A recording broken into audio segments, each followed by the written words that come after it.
నీవు సర్వ స్వాతంత్ర సార్వభౌమత్వం పొందినవాడు. ఇక ఈ అర్జునుడు పాపం అన్న సాటి తమ్ముడు. నా ఇష్ట ప్రకారం వంతులు వేసిన ఆ ధర్మరాజుకు హెచ్చరించవు వాసుదేవుడు మోసము చేసినాడు అన్నమాట. అందుకే అర్జునుని ముందుగా కోరుకోమంటే అటు తర్వాత ఏ మాట వచ్చినా తప్పుకోవడానికి వీలుగా ఉంటుందని.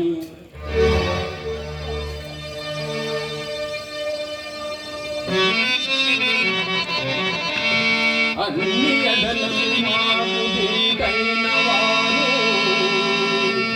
గోపికలు 10,000 కుంట బలలు గలరు.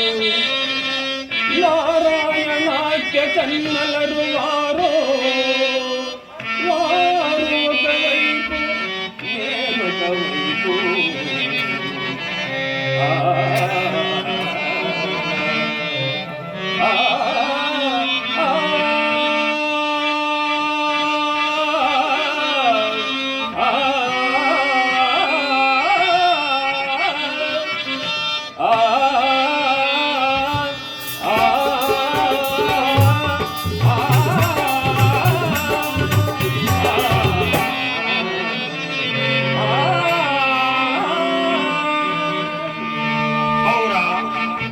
కృష్ణుడెంత మోసగాడు, తాను చేసిన గోతిలో తానే పడినాడు. నాకందరూ మీరే అయినది కృష్ణ.